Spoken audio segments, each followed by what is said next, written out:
of the fight of Raila Amolo Odinga. And we know that there is politicians like Kahiga who in the life of Raila Amolo Odinga have used him as a bogeyman to scale their own political heights there. But it is shocking that they continue to make Raila a bogeyman in his death.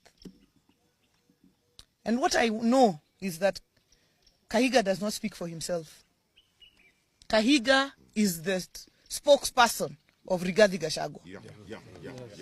Rigathi Gachagua mocked Raila's illness and asked whether he was a virus and whether Kalonzo was a bacteria.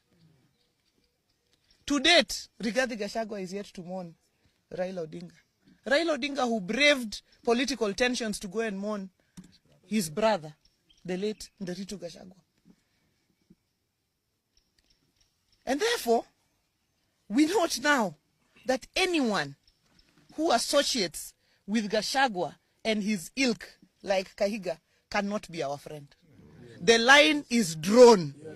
Any person who associates with Gachagua, Kahiga, they cannot be our friends. Whether they are in our party or outside our party. Kahiga has drawn the line. To mock, he has crossed the Rubicon. We have crossed that line now. To mock Raila Odinga in his death, to mock him in his life, we could respond. But to mock him in his death, any person who associates with Gachagua, with Kahiga, with that lot, can never, ever be our friend. Because the principle is, the enemy, the friend of your enemy is your enemy. This morning at 9 o'clock, we have a meeting of the Council of Governors. And I, as the chairperson of the party, will be moving a motion to remove Kahiga as the vice chairman of the Council of Governors. He can lead in his village, but he cannot lead us at a national level. I want to ask my colleagues, Anthony and Jared, and the leadership of the Assembly, if they have something to add.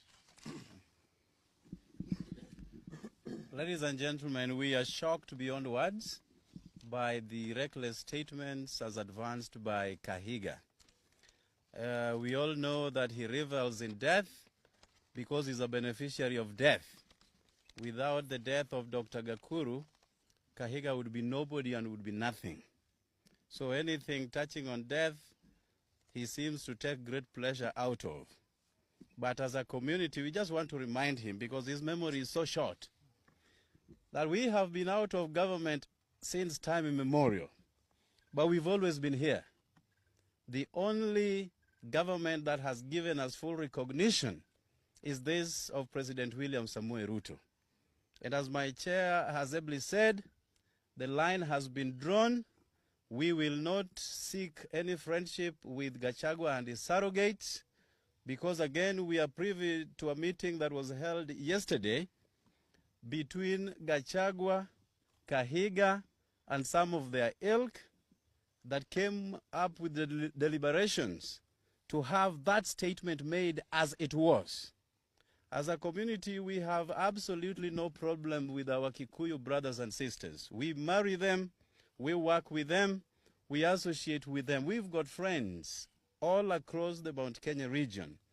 But Kahiga and Gachagua, as we go into our next elections, Baba put us into this government, and we have to make that very clear.